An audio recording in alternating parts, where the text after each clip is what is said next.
Kasal. 1, 2, 3. Assalamualaikum warahmatullahi wabarakatuh.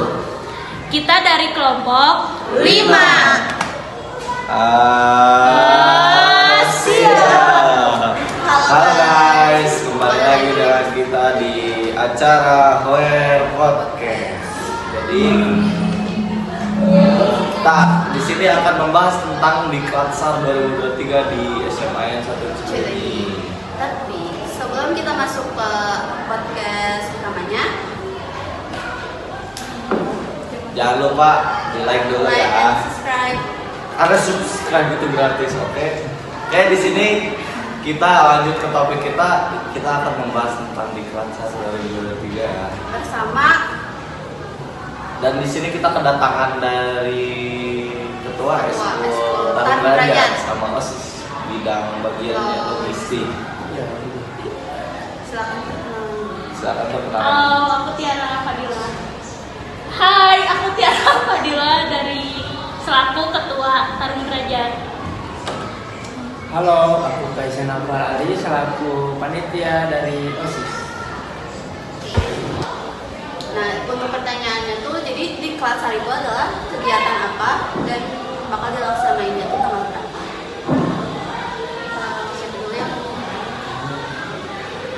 Jadi setahu saya di Klatsar itu adalah kegiatan rutin yang diadakan oleh sekolah untuk mendidik dan melatih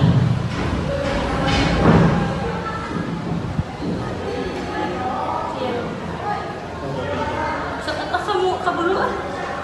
Jadi memang di Klatsar itu adalah acara rutin tiap tahunnya yang dilaksanakan oleh sekolah yang bertujuan kepada anak kelas 10 per ekstrakurikulernya sebelum mereka menjabat sebagai ekstrakurikuler di SMA Negeri 1 Cilenyi. Diklat ini biasanya dilaksanakan selama 3 hari.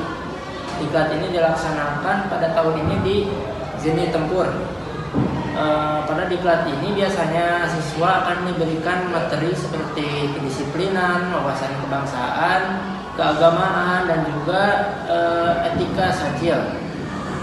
Jadi di sini saya ingin bertanya, apa sih kesiapan kalian dalam Diklat SAR nanti tahun 2023 di tanggal 3, 4, dan 5 itu? Siapa yang menjawab dulu? Saya. Oke.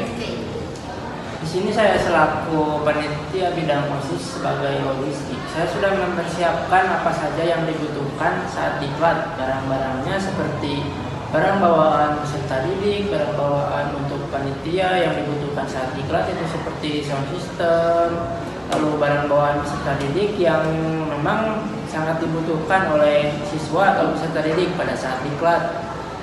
Salah satunya itu ada makanan, minum, dan juga pakaian ganti, dan juga parfum dan lain sebagainya. Dan dari ketua sekolah sendiri apa yang dibutuhkan?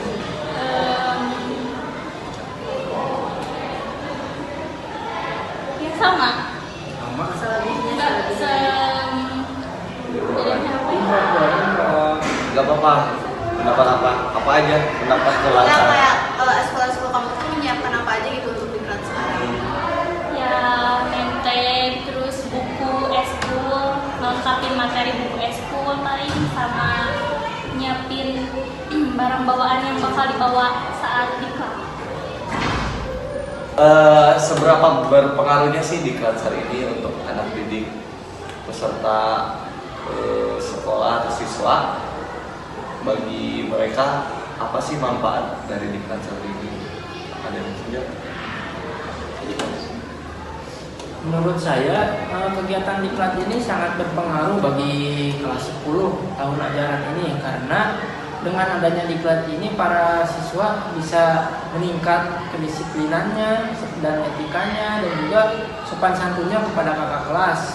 Para siswa juga bisa menambah ilmu-ilmu mereka yang didapatkan dari saat mereka diklat, dan juga para siswa bisa mendapatkan pengalaman dari kegiatan-kegiatan yang ada dalam diklat seperti makan dengan cepat, lalu mereka juga melaksanakan jurit malam pada malam hari,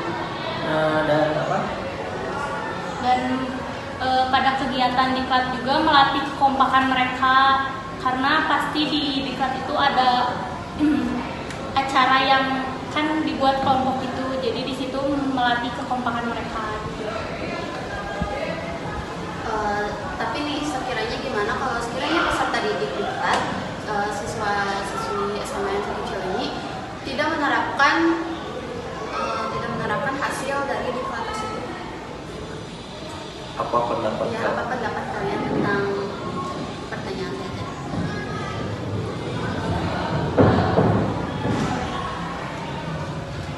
Gimana?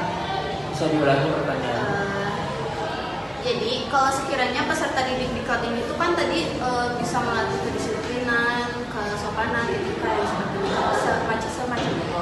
Nah, bagaimana bila peserta didik diklat hari ini, siswa-siswi SMA yang kali ini itu tidak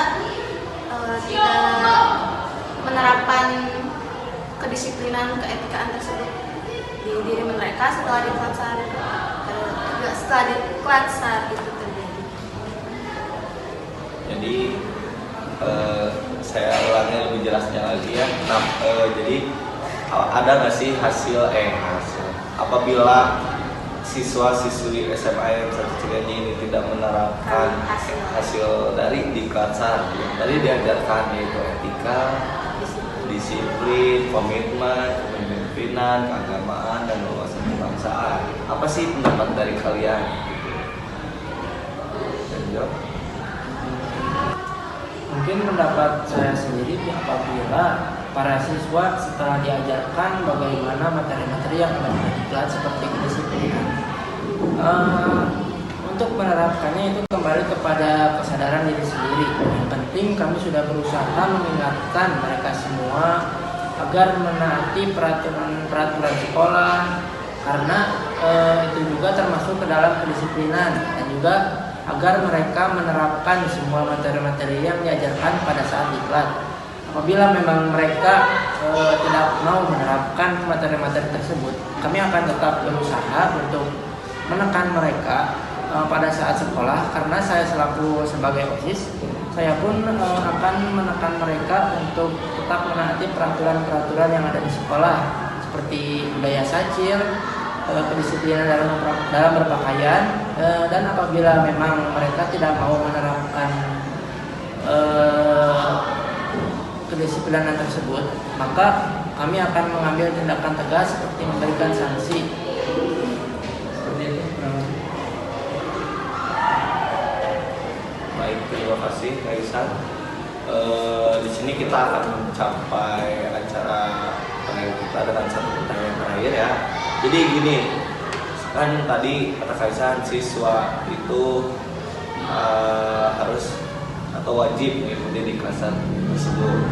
Nah, ada nggak sih siswa-siswi SMA 1 Cilenyi yang mereka tuh terhalang atau tidak bisa mengikuti diklat ini? Pasti ada, karena mau bagaimanapun kita tidak bisa memaksakan kehendak kita, karena kita juga nggak tahu kayak latar belakang mereka tuh kayak apa, kondisi mereka tuh kayak gimana. Kadang ada beberapa siswa juga yang terhalang ekonomi karena diklat ini memakan biaya yang lumayan.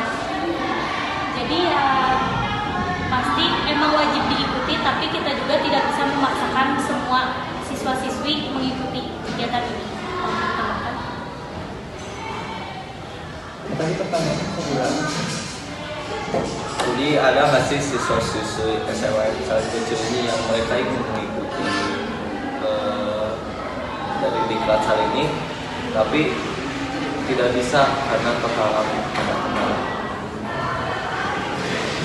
Ya, jadi memang kegiatan diklat ini sangat wajib bagi kelas 10 yang sekarang ya.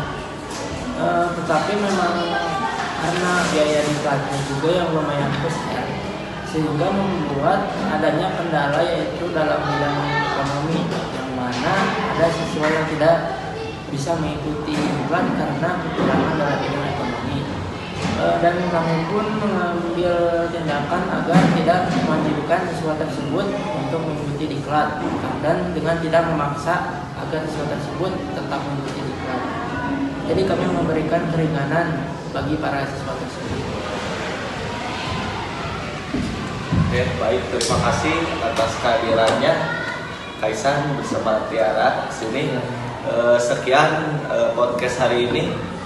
Saya Ahmad Rapandi dan Saya Hasanah Ramadhani. kami izin pamit undur diri. Wassalamualaikum warahmatullahi wabarakatuh.